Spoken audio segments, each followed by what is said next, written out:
even if lost, but will get back greater. Jilid 3. Kehilangan demi Tuhan diganjar dengan berlipat ganda. Bacaan firman Tuhan 1 Raja 17 ayat 12 mengatakan, perempuan itu menjawab, demi Tuhan Allahmu yang hidup, sesungguhnya tidak ada roti padaku sedikit pun kecuali segenggam tepung dalam tempayan dan sedikit minyak dalam buli-buli. Dan sekarang aku sedang mengumpulkan 2-3 potong kayu api, kemudian aku mau pulang dan mengolahnya bagiku dan bagi anakku, dan setelah kami makannya maka kami akan mati. Kalaupun seseorang kehilangan oleh karena Tuhan, namun dia akan menerimanya kembali yang lebih besar. Memang tidak mudah memahami panggilan atau kehendak Tuhan secara khusus ketika kita tidak mempunyai apa-apa. Namun pada saat yang bersamaan kita dituntut untuk memberikan seluruh sisa yang ada pada kita. Sesungguhnya justru pada saat kita sedang dalam kondisi kritis seperti ini, hal itu merupakan momen yang paling tepat bagi Tuhan untuk menguji iman kita. Apakah kita mau mempercayai Tuhan dan merendahkan diri serta mempercayai kuasa-Nya?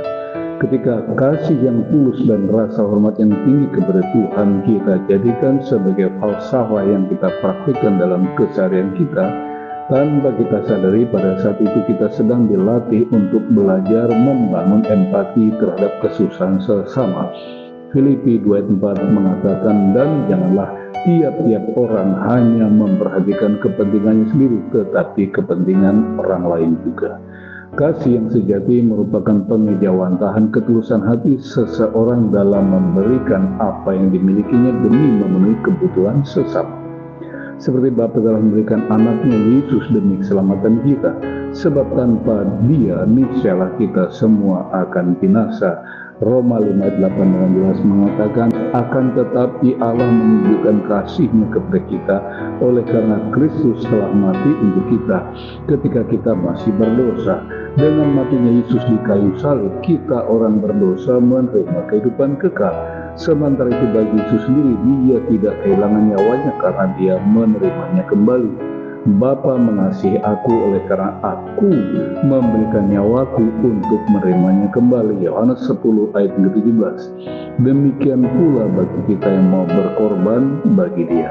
Oleh karena itu, sebagai pengikutnya kita tidak boleh takut kehilangan atas apapun yang kita anggap berharga.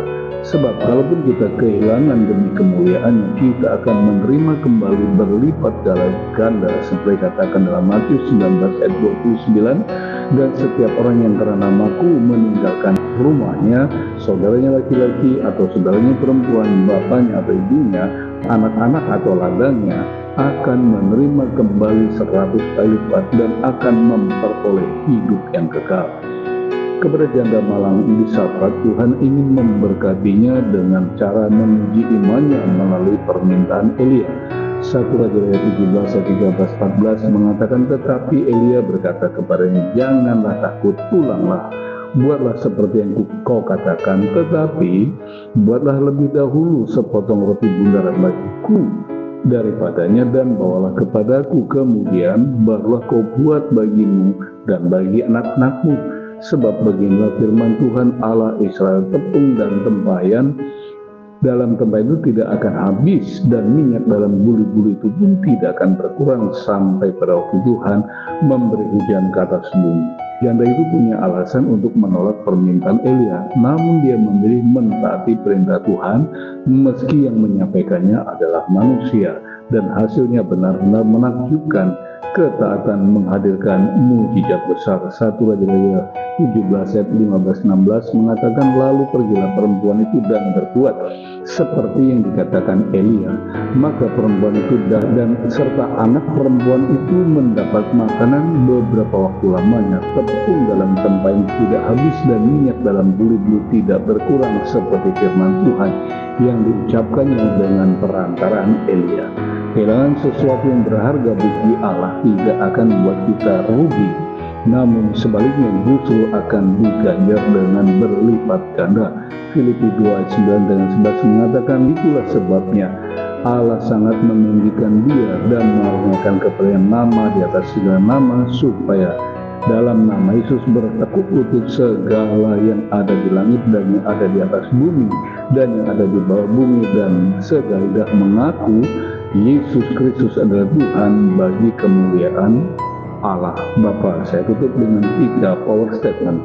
Power statement yang pertama, jangan pernah takut kehilangan dalam bentuk apapun bagi kemuliaan Tuhan, sebab Tuhan tahu dan mampu membalas dengan berlipat ganda. Power statement kedua, pergunakanlah apapun yang kita miliki termasuk kekurangan dan kelemahan kita untuk kemuliaannya. Bagi Tuhan tidak terlalu sulit untuk mengubah kelemahan atau kekurangan kita menjadi sesuatu yang dahsyat dan menakjubkan. Dan power statement yang terakhir, setiap kita diperlengkapi Tuhan dengan talenta dan karunia untuk menghasilkan karya yang luar biasa. Bangkitlah dan berkaryalah bagi Dia. Roma 12 ayat 11 mengatakan, janganlah hendaknya kerajaan kendor, dan bila rohmu menyalanya, layanilah Tuhan. Tuhan Yesus memberkati.